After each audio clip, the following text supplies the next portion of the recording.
Here we go. Let's do this. We've got one life, one shot. Who do you want to be?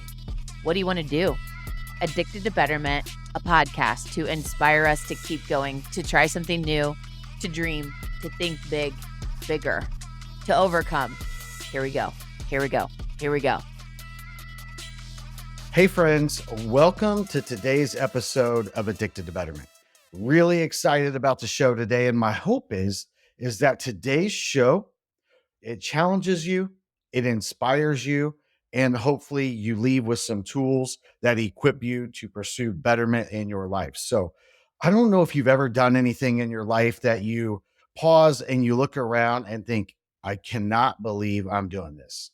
Well, I have a feeling I'm going to feel that way on this show today. So today we're going to talk about women's basketball.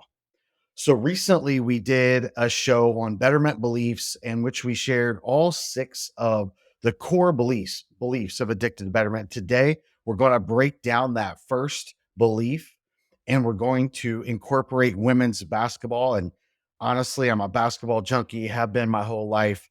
I've never been that much of a girls basketball fan. But man, unless you've been living under a rock and it had to have been a really big rock, you can't even describe the level of excitement that Caitlin Clark has generated around women's basketball. And man, it's exciting the things that she's done. And she is drafted by the Indiana Fever.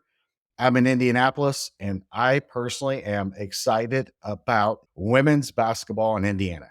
So, what does that have to do with the core beliefs of Addicted to Betterment? So, the first belief is in every facet of life, we have the ability to achieve unprecedented levels of excellence. And here's what I got to tell you Caitlin Clark has achieved unprecedented levels of excellence. There's no denying that.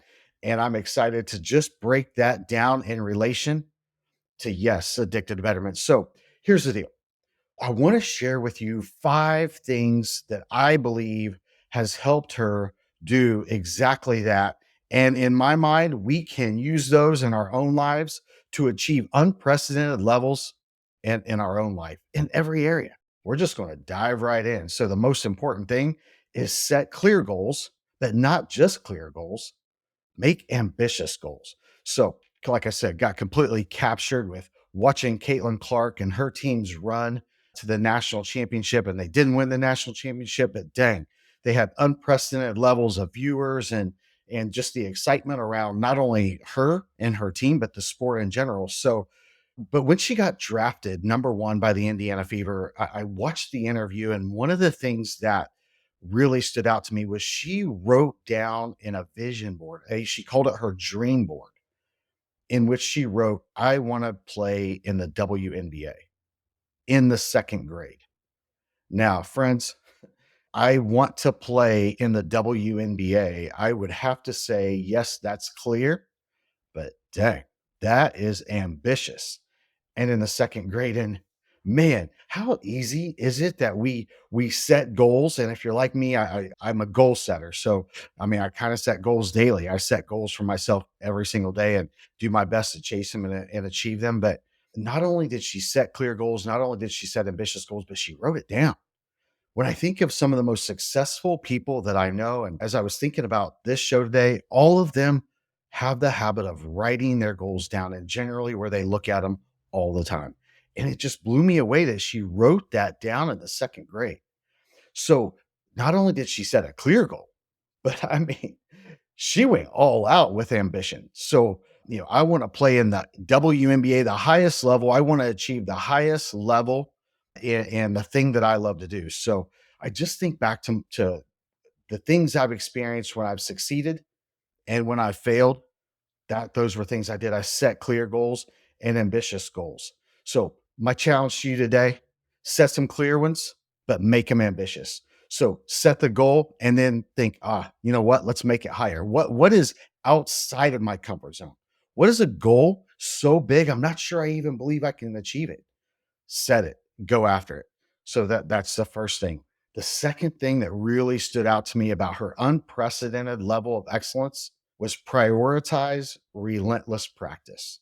Man, it was really cool. Like I said, when I watched her interview when she got drafted, one of the things that she said that resonated with me was she said that she was talking to her mother and was having an emotional moment with her mom, just celebrating this whole journey. And she said that she looked at her mom and said, "Mom, I've earned it.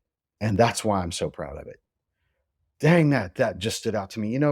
If we prioritize relentless practice, do the work, do the work. One of my favorite all-time athletes was Kobe Bryant, and I love studying the Mamba mentality. And it's funny, in one of his interviews, I heard him talk about hitting game-winning shots and being clutch in critical moments of high pressure situations. And they would ask him, "Were you nervous? Were you scared?" And he said, "No, not at all." The reason why? I had hit that shot a million times in practice. I practiced that shot over and over and over and over and over, and that set him up to deliver for ultimate success. And man, it's one thing to set clear and ambitious goals. It's one thing to write them down. It's another thing to actually put it up where you see it all the time. The next step is doing the work. We can get fired up, we can get excited, but unless we're willing to do the work, nothing's going to happen. I'm guilty of this myself. I have these big ideas, and I'm sure many of you can relate to this, but I have a big idea that I'm thinking of as I'm in the shower, I'm driving down the road, and I'm thinking, "Oh man, I'm going to do this thing." And then when it comes to actually implementing the processes, I don't know how many times I've set these ambitious fitness goals. And then, I go to the gym early the first morning, get an afternoon workout after work. And, I get through that about 3 or 4 days. And then that fourth or fifth day, I'm like, man, I'm tired. And I make every excuse and justify why not to fulfill the things that I set in place for myself to do to achieve the goal. And therefore, I usually don't achieve the goal. You have to prioritize relentless practice. You have to do the work. Like I hope you do, have super ambitious goals. I have a lot I want to accomplish. And man, the only way I'm going to get there in life is to do the work. And so join me in that. The third thing that I noticed about her unprecedented level of excellence that I think we can share in this, and hopefully it will challenge you and inspire you like it did me, but foster resilience. Learn to grow resilience.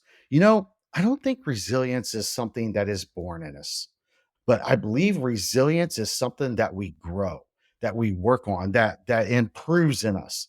And at the end of the day, you have to embrace setbacks. You have to embrace curveballs. And when things don't go as anticipated, what are we going to do? Are we going to kind of take a break and quit, make excuses and say, it didn't pan out. You know what? I'll set a different goal.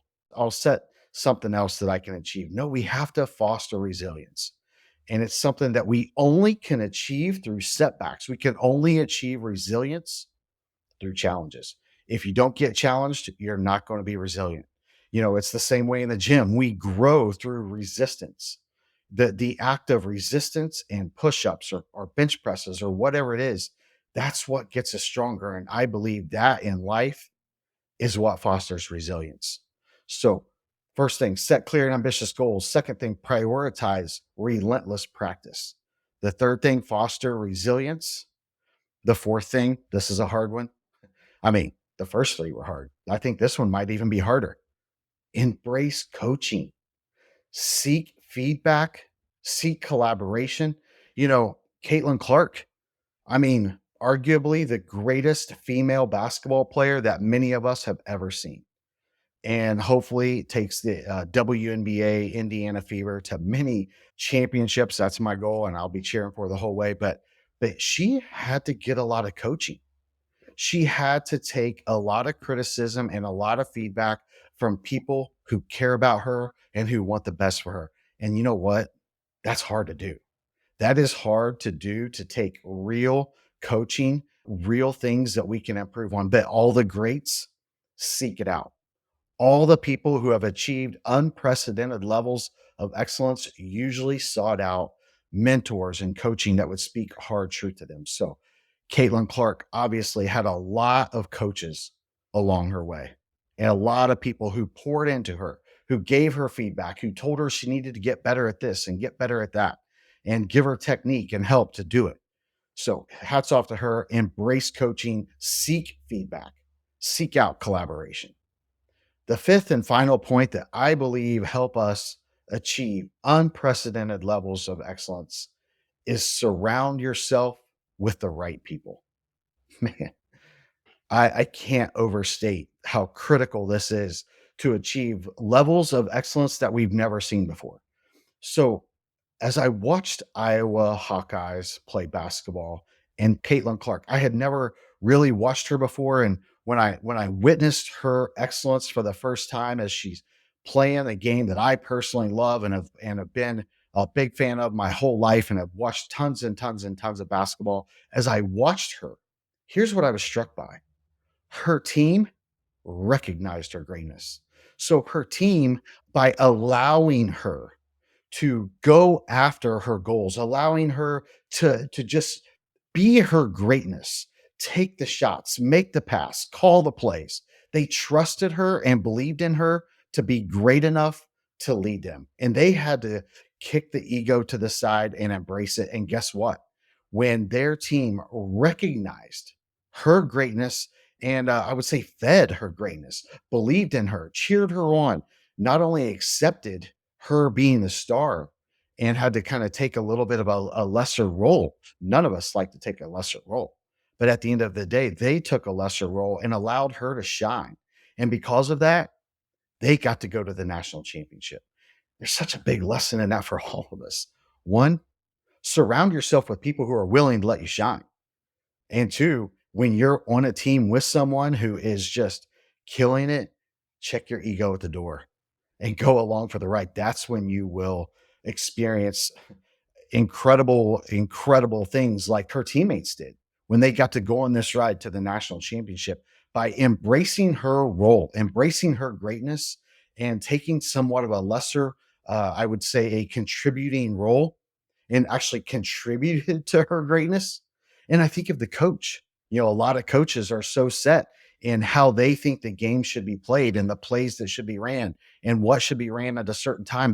But the Iowa coach recognizing Caitlin Clark's greatness for what it was and her being willing, I would say also to just celebrate her, let her be the star. The coach didn't need to be the star. The coach didn't need to be the one with all the accolades. She celebrated Caitlin Clark and elevated her to be able to spread her wings and go after her greatness. Man, the power of surrounding yourself with the right people. Imagine if Caitlin Clark had been on a team with a coach who wasn't emotionally mature, who had too big of an ego, that didn't want Caitlin Clark to achieve such a big spotlight, didn't want her to be such a big star. But no, none of her teammates did that. They accepted her, applauded her, celebrated her. The power of surrounding yourself with the right people. You know, if you believe you have more in you, if you believe you have greater things in you and you have people around you who are trying to tear you down, who are trying to push down your dream, push down the things that you can accomplish, or maybe even try to sabotage you, try to undermine you and not allow you to go after your greatness. Man, take a look at the people around you. I have a front row seat to someone who that I work closely with, and man, they like to pride themselves on being great at what they do. And I've noticed over years that whenever they see someone else achieving accolades or being excellent or going after their own greatness, they start undermining them and they start sabotaging them and they start trying to demean or take away from that person's accomplishments. And I think, man, if you would just check your ego at the door and embrace it, celebrate it, elevate them, applaud them. How can I help you? How can I support you? How can I pass you the ball? How can I set you a screen? How can I get a rebound for you? Hey, how can I play defense on their best player so you can take a break? What are the things that I can do? If that person would just check their ego at the door, imagine the ride of excellence and joy that they could experience. Because I'll tell you what, friends, there's nothing in the world like winning. There's nothing in the world that's as fun as achieving great things with a great team. It's one of my favorite things in the world. And that can only be done when you surround yourself with the right people. It's so cliche and we hear it all the time. You are the total of the people you surround yourself. And man, hats off to Caitlin Clark. I never thought I'd be doing an episode on women's basketball, but dang, when you see someone achieve unprecedented levels of excellence, you got to celebrate it because after all, we are addicted to betterment. Let's recap this. Set clear and ambitious goals. Prioritize relentless practice. You got to foster resilience. You got to embrace the setbacks, embrace coaching, seek out feedback. Who do you have surrounding you? Who's your team? Who are the people that is surrounding you? Because those people are going to dictate your excellence. Friends, like I said, never thought I would be talking about women's basketball, but so excited to talk about achieving unprecedented levels of excellence. When we hashed out these core beliefs of addicted to betterment, this was number one for a reason, because we truly believe every single one of us, whether you're achieving greatness in life, whether you're trying to get up from the bottom, we all have more in us. Success, it's rented. It's rented and the rent is due every day. And so if you're not growing, you're declining. There's no such thing as stagnant. So if you're not going after the next level of excellence, you're most likely declining. Thank you for sharing this episode with us today. Man, we love your feedback. We love the stories. We love the feedback. Thank you for joining us on this journey of addicted to betterment. Let's do this. So you just listened to this episode. Now, join us in being addicted to betterment.